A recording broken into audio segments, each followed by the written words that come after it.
Good morning. Today is Wednesday, May 17th, and this is Devotions from St. Paul Evangelical Lutheran Church in Carlisle, Pennsylvania. I'm going to take a passage today from John's Gospel, which asks the question, how long is a little time? And we're going to see what kind of answer we can come up with on that. So this is from chapter 16 of John's Gospel.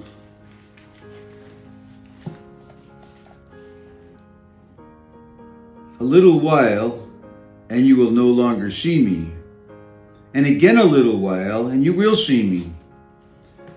Then some of the disciples said to one another, "What does he mean by saying to us, 'A little while, and you will no longer see me, and again a little while, and you will see me, and because I am going to the Father?'" They said, "What does he mean by this, 'a little while'?" We do not know what he is talking about. Jesus knew that they wanted to ask him, so he said to them, "Are you discussing among yourselves what I mean when I said, 'A little while, and you will no longer see me, and again a little while, and you will see me'? Very truly I tell you, you will weep and mourn, but the world will rejoice. You will have pain, but your pain will turn to joy. When a woman is in labor, she has pain because her hour has come. But when she has her child, she no longer remembers the anguish because of the joy of having a human being brought into the world. So you have pain now, but I will see you again, and your hearts will rejoice, and no one will take your joy from you. On that day, you will ask nothing of me. Very truly I tell you, if you ask anything of the Father in my name, he will give it to you. Until now, you have not asked anything in my name. Ask and you will receive, so that your joy may be complete. In a little while. This passage comes from John's Gospel and his take on the Last Supper. He's already washed the disciples' feet. He's already told them that Judas would betray him. He's already told Peter that he would deny him. And pretty soon, he is going to be arrested in the garden and the next day crucified. So historically, this is a very accurate portrayal of what is going to happen to the disciples. In a little while, the next day, Jesus will die, and they'll put him in the tomb, and the disciples will not see him. And they will be in great pain, great anguish, because Jesus, their teacher, their rabbi, was gone. But then Sunday, the first day of the week, Jesus will rise from the dead. And the disciples will see him again. So the second part of what Jesus told them, in a little while, you will see me again. I think that's pretty easy to understand for the period when the disciples were there. But let's take a different look. What else is a little while? In the Old Testament, when Moses went to get the Ten Commandments, he was on the mountain for 40 days, which is longer than Jesus was in the grave. So you can argue that it's not quite a little while. But during that time, the people of Israel, who had seen all the things that God was able to do through Moses, all the signs, they convinced Aaron to build them a golden calf so that they would have an object to worship. They didn't do real well waiting their little while. Run it forward to us today, and what is a little while? It has been 2,000 years since the crucifixion, Jesus rising from the dead and ascending into heaven. And no one on earth has seen him in that period.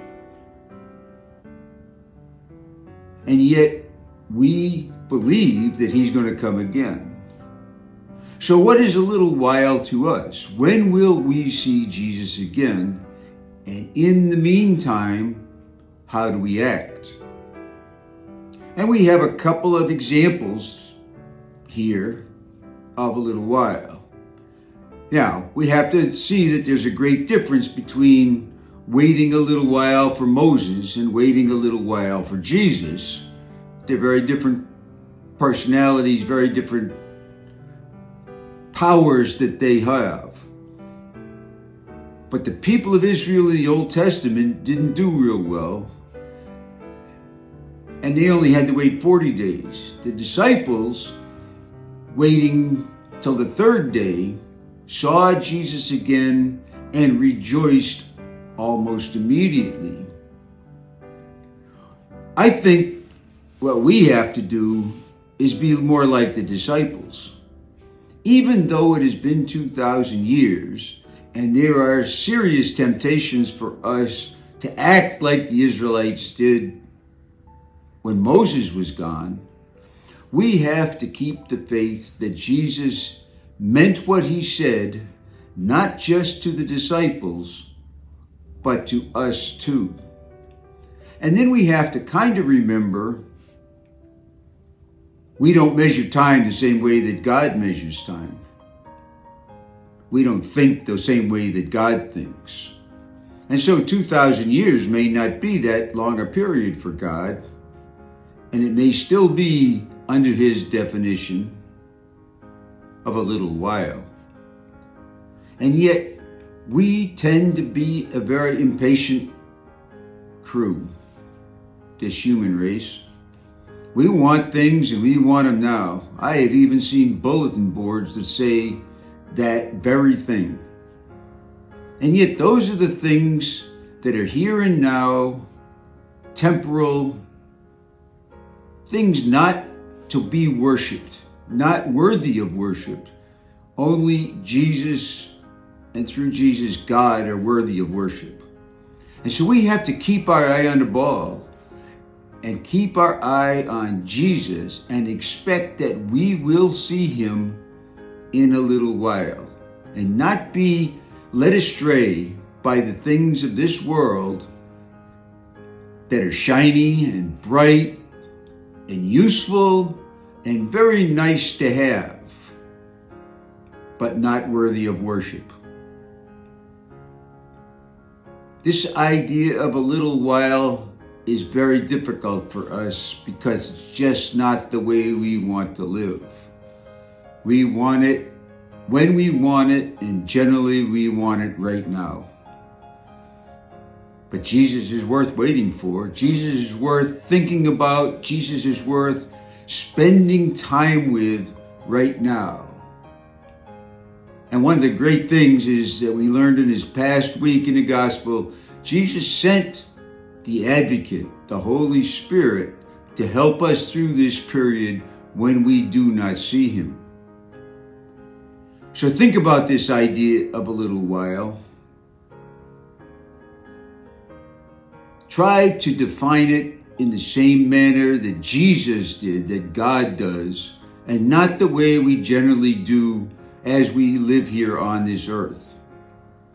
And Jesus will come back, and we will see him face to face, and everything that he ever promised us will come true. But we have to keep the faith too. We have to believe Jesus and work on our relationship with him every day. That's our focus. Thank you.